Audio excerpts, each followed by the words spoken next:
Et bien ça y est, dernière ligne droite. Salut à tous les parcs fans, les Disney fans, voilà. Donc bienvenue dans cette vidéo récapitulatif pour les retardataires et pour ceux qui désirent donc un peu plus d'informations. Voilà, Walt Disney World, c'est bientôt. Voilà, là, actuellement on est vendredi 10 mars, on est le matin.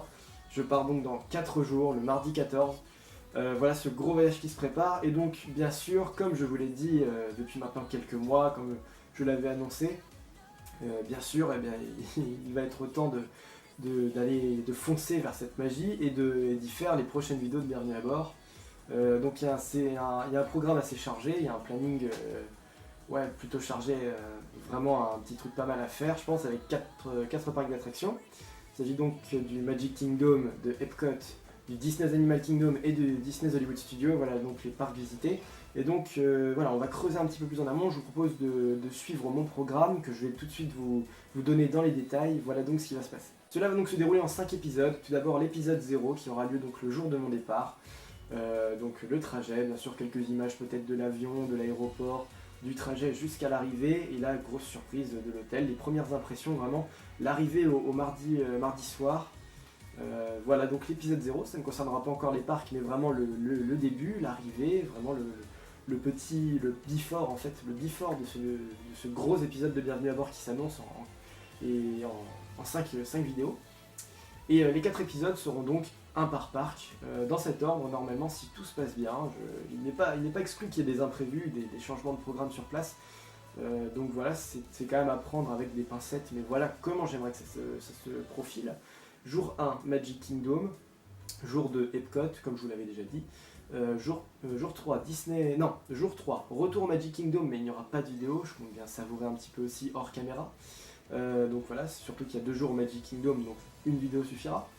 Jour 4, Disney's Animal Kingdom. Jour 5, Disney's Hollywood Studios. Et enfin, le départ le lendemain, voilà, le 20, mais bon, ça on ne le filmera pas, je pense qu'il n'y a pas forcément besoin.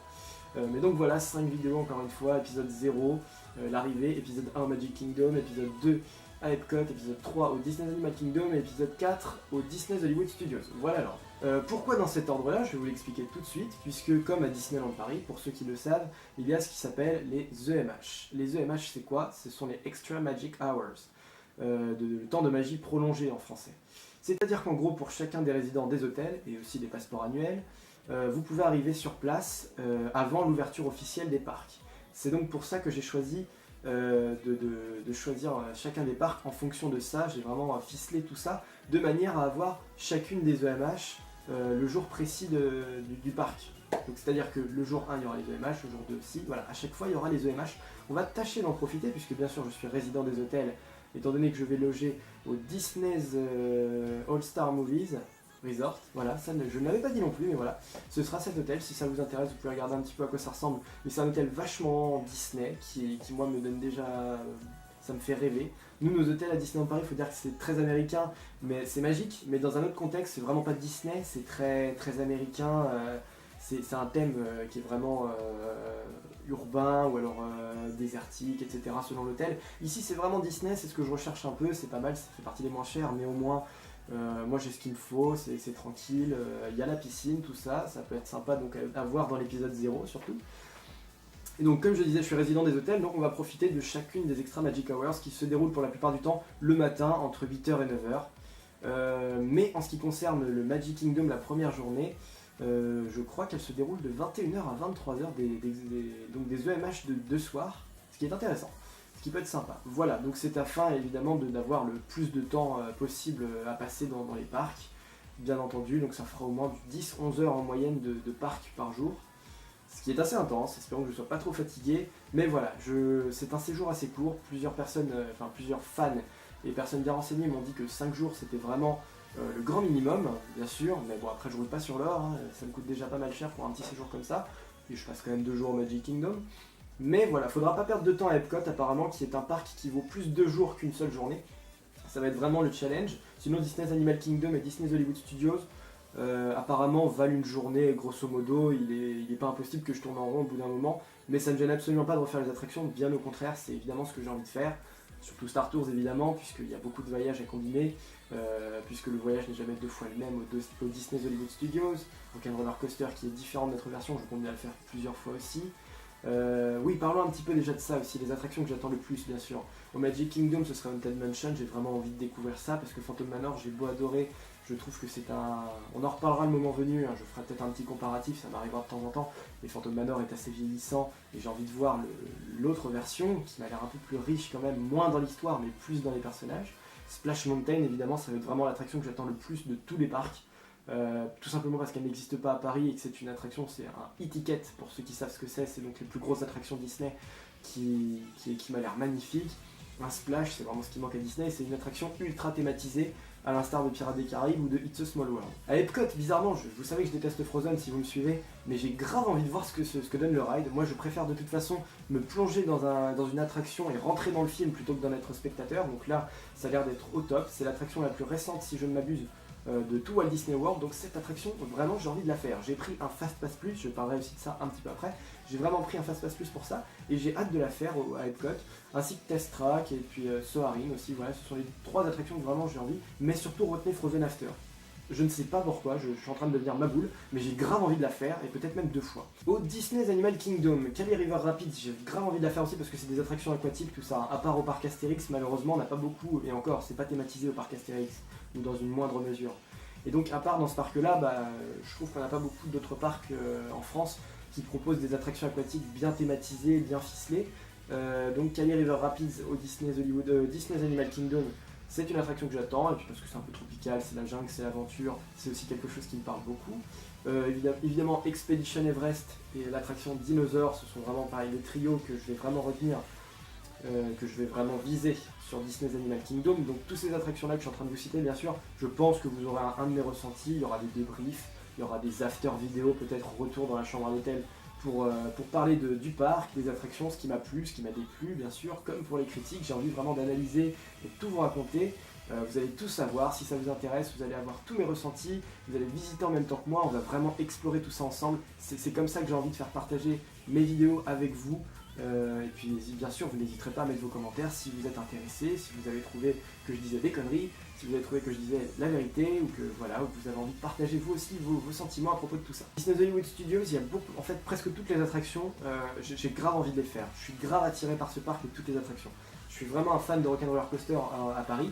J'ai envie de voir la version du Disney's Hollywood Studios, bien qu'elle m'a l'air moins forte, mais juste par curiosité, j'aime bien changer un peu de registre, donc c'est très bon. Star Tours évidemment, j'ai pas besoin d'en parler. Toy Story Mania non plus, c'est ce qui n'existe pas en France, ça me donne vraiment du hype. La Tour de la Terreur, vous savez, si vous me suivez, que je la fais pas, et Dieu sait que j'aimerais avoir le courage d'y aller parce que la Tour de la Terreur est la meilleure en Floride. Allez, qui sait, peut-être que sur le moment je serais tellement dingue, je serais tellement dans l'action que je m'y risquerais, mais bon. Au moins il y aura des belles vues d'extérieur sur la tour, et peut-être que même si je n'ose pas le faire, peut-être que je rentrerai quand même histoire de voir un petit peu dans la file d'attente, aller jusqu'au bout peut-être, enfin au moins jusqu'à un certain point pour filmer un petit peu, voilà, mais c'est tout ça, même si j'y vais pas, j'ai grave envie de le voir. En espérant qu'il n'y ait pas beaucoup de pannes, c'est ce qui arrive très souvent à Disneyland Paris, hein, vous avez droit à au moins 1 à 2 pannes par jour, quelle que soit la période de l'année, hein, c'est généralement ça. Disneyland Paris n'est vraiment pas au point là-dessus, enfin au point.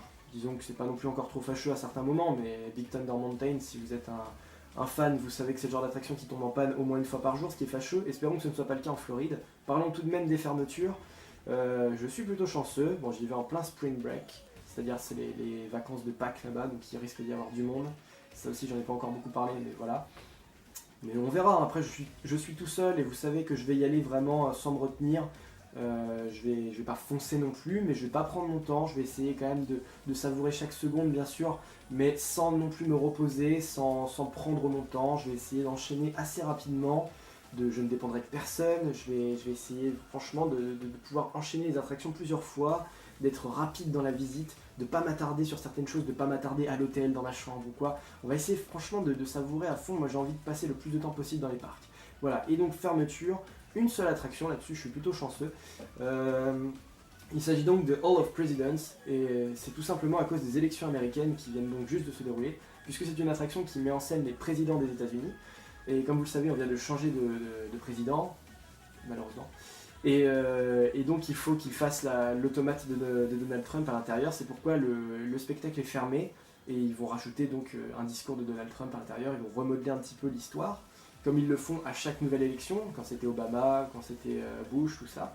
Donc voilà, tout simplement elle est fermée parce qu'il faut modifier à cause du nouveau président. Voilà, ça aurait été Clinton, ça aurait été exactement pareil, ça ne change rien, mais c'est à cause des élections. Et je regrette un peu parce que bon, ce n'est pas une attraction qui intéresse, je pense, les parcs fans en général, c'est pas non plus le genre de truc, mais c'est hyper patriotique, hyper américain. Et comme j'adore la culture et l'histoire américaine, c'est quelque chose qui me parlait et je regrette pas mal de ne pas pouvoir la faire. Et voilà, juste par fidélité à l'attraction, juste parce qu'on voit Abraham Lincoln, qui est juste le président préféré, enfin mon président préféré des États-Unis. On voit Kennedy, on voit Barack Obama, vraiment je regrette de ne pas avoir vu ceux-là. Trump, j'en avais rien à foutre. Mais je regrette vraiment de ne pas avoir vu les figures emblématiques des États-Unis, le patriotisme, la liberté et tout ça, enfin tout ce qu'on kiffe, tout ce qui représente aussi un peu la France dans une moindre mesure. Ça va me manquer, mais c'est comme ça, et au moins c'est la seule attraction fermée, on ne devrait pas souffrir d'une autre fermeture. Et vous l'aurez compris aussi, si vous connaissez bien Walt Disney World, je fais exception des 2 parcs aquatiques qui ne m'intéressent pas. Je n'ai pas le temps de les visiter, ça coûterait encore un peu plus. Ce n'est jamais que des Center Parks bien thématisés, voilà, globalement. Ça m'intéresse pas, tout simplement. Voilà, j'ai préféré faire 5 jours avec une journée supplémentaire au Magic Kingdom parce que c'est le parc qui a le plus d'attractions, donc il va falloir vraiment 2 jours. Magic Kingdom en une seule journée, c'était vraiment pas possible, je pense. Ou du moins c'était fait dans la précipitation, j'ai peur que ça se passe comme ça à Epcot, mais on fera en sorte de voir le maximum de choses, voilà. Et Disney Typhoon's Lagoon et l'autre, la Blizzard Beach, je sais plus, ça m'intéresse pas, voilà, peut-être c'est des trucs plutôt un peu familial, voilà, j'ai pas envie de faire du toboggan dans l'eau ou truc, voilà, je vais à Walt Disney World, c'est pour faire Haunted Mansion, Pirates of the Caribbean, pour faire, voilà, pour faire test track, tout ça, voilà, vraiment c'est ça qui m'intéresse. Donc voilà, vous avez à présent tout mon planning, tout ce que j'ai envie de vous présenter dans ces vidéos, voilà, je suis à un stade d'excitation totale, je n'arrive plus à dormir la nuit. J'y pense chaque soir en m'endormant, j'écoute une musique de parade qui me fait carrément rêver pour bien me sentir dans l'excitation, dans le before, parce qu'on est vraiment dedans, là, on est vraiment dans les quelques jours avant le départ. Donc voilà, je suis hyper excité et voilà mon programme, j'espère qu'il vous plaira, j'espère qu'on va pouvoir le mettre en place correctement, tel que je vous l'ai exposé, ce serait vraiment génial. S'il y a des modifications, de toute façon, vous le saurez au moment des vidéos quand je vais les sortir, mais on a déjà un petit planning bien établi, on a un programme assez chargé. On a du pain sur la planche, les amis, voilà, ça va être 5 vidéos absolument magistrales, je vais tâcher de profiter à fond. Parce qu'il le faut, bien entendu, c'est quelque chose que j'en rêve depuis 10 ans maintenant, depuis que j'ai 11 ans je rêve d'y aller, depuis que j'ai découvert les autres Disney World, enfin les autres Disneyland via un DVD, via les bonus d'un DVD Disney, c'était le Manoir hanté des 999 fantômes. Depuis que j'ai découvert tout ça, j'en rêve vraiment depuis 10 ans et je suis vraiment content de pouvoir aboutir ça maintenant. J'ai attendu d'avoir 21 ans pour pouvoir voyager seul, ça m'a pris beaucoup de temps, beaucoup de sacrifices, et ça se concrétise enfin. Donc j'espère qu'une fois sur place tout se passera très bien. Et qu'on pourra savourer ça ensemble le mieux possible. Voilà, et bien je vous laisse ici, la prochaine fois qu'on se retrouve c'est dans maintenant une poignée de jours, voilà, 10-15 jours comme je vous l'ai dit, pas de critique évidemment, hein. Et on reviendra donc pour les bienvenus à bord, faire le point sur tout ça, vous aurez mes retours, vous aurez les vidéos et on partagera tout ça ensemble donc à mon retour. Il est temps de partir, merci à vous encore de me suivre, vous êtes toujours un peu plus nombreux comme je l'ai dit. Merci de vos encouragements aussi pour certains, c'est toujours très sympa, ça fait toujours du bien aussi pour moi, bien entendu, et voilà, souhaitez-moi bonne chance, je reviens avec plein de souvenirs dans la tête, on parlera de tout ça, merci à vous, et à dans 2-3 semaines. Salut à tous.